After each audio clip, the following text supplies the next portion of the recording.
రామ్ మామ నాగు ఫోన్తో మొదటిసారి కాల్ చేసినప్పుడు అర్చన అత్తయ్య ఫోన్ లిఫ్ట్ చేసి పాపం దొరికిపోయింది. రెండోసారి ఫోన్ చేసినప్పుడు మీరు లిఫ్ట్ చేస్తారు అనుకున్నా. తెలివిగా కాల్ కట్ చేసి స్విచ్ ఆఫ్ చేశారు.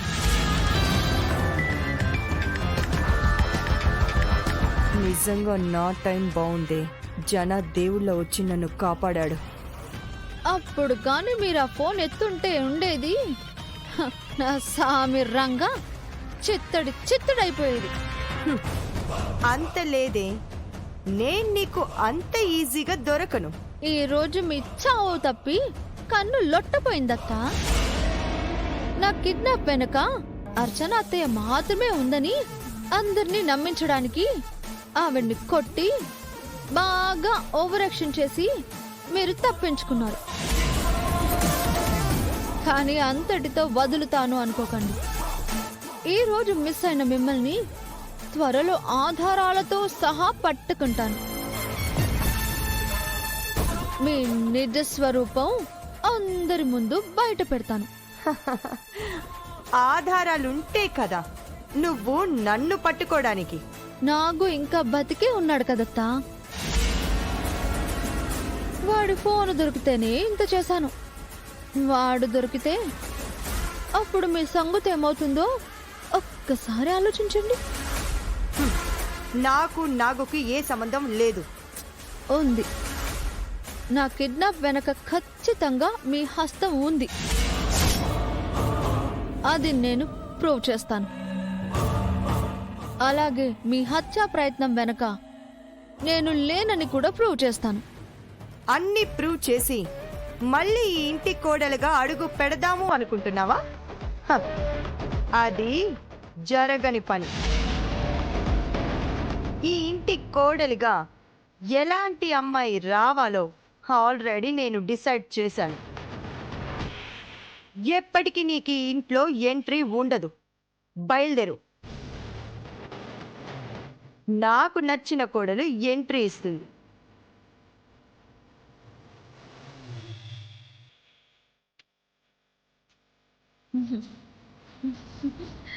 ఆ ఎంట్రీ ఇచ్చేదెవరో కాదత్తా, మెదునగా నిన్ను నమ్మిస్తున్నా ఈ సీతే. ఏంటి సీత నువ్వు చెప్పేది?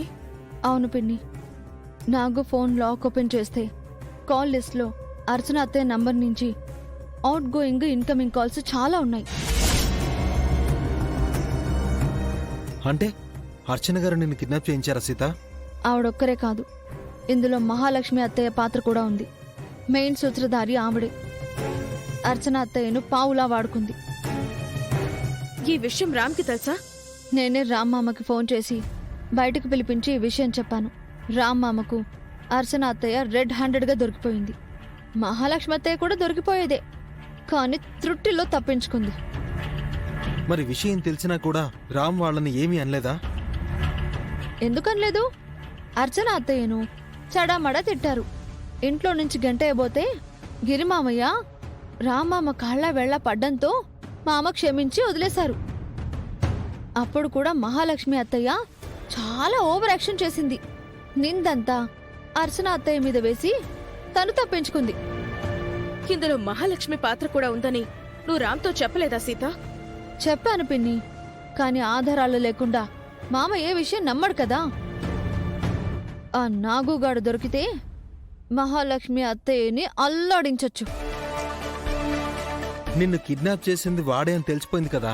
వాడితో నిన్ను కిడ్నాప్ చేయించింది మహాలక్ష్మి అని కూడా తొందరలోనే తెలిసిపోతుందిలే సీత. ఆ రోజు రామ్ నుంచి మహాలక్ష్మి తప్పించుకోలేదు. అందుకే ఆ నాగుగాన్ని ఎలాగైనా పట్టుకోవాలి.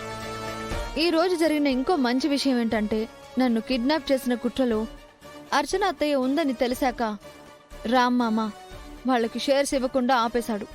ఇంట్లో నుంచి గంటేయకపోతే చాలు అని వాళ్ళు అనుకున్నారు. ఇంట్లో నుంచి వెళ్లిపోతే వాళ్ళకి ఏ దిక్కు ఉండదు.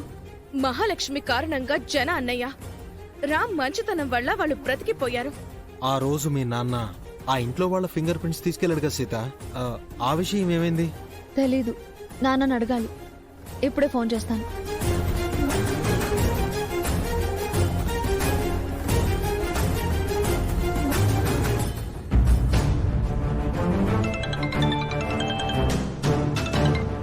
చెప్పు సీత.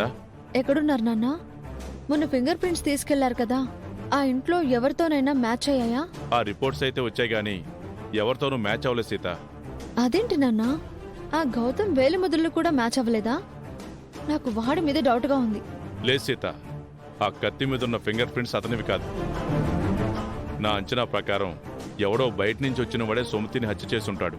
అత్తమ్మకు బయట శత్రువులు ఎవరున్నారు నాన్న? హత్య చేసేంత పగ ఎవరికుంటుంది? చంపినవాడు శత్రువే కానవసరం లేదు సీత. ఒక్కోసారి దొంగలు కూడా దొంగతనానికి వచ్చి హత్యలు నువ్వెలాగో నాకు తనకి పెళ్లి చేసేలా లేవు. అందుకే నేనే వెళ్ళి మిథునని బెదిరించి కిడ్నాప్ చేసి ఏ గుళ్ళోనో బలవంతంగా తాళి కట్టి ఇంటికి తీసుకొచ్చేస్తాను. ఒక్కసారి దాని మెడలో తాళి పడితే పెళ్ళం అయిపోతుంది కదా. బెదిరించి బలవంతంగా తాళి కట్టడానికి ఆ మిథున ఆర్డినరీ ఆడపిల్ల కాదు, అమెరికా నుంచి వచ్చిన నిప్పు రవ్వ. అనవసరంగా దానితో పెట్టుకోకు. సీతకు భయపడి ఆ మిథునకి భయపడితే ఇక నా క్యారెక్టరే ఉంది. నిన్ను భయపడమనట్లేదు, తొందరపడొద్దు అంటున్నాను. నేనింక వెయిట్ చెయ్యలేను. మిథున వెంటనే నా పెళ్ళం కావాల్సిందే. ఇలా ఉన్నావేంట్రా నువ్వు? చావుకి ఆగలేవు, పెళ్లికి ఆగలేవు. ఇప్పుడే నీ పెళ్లి సంగతి తేల్చేస్తాను. ఇక్కడే ఉండు.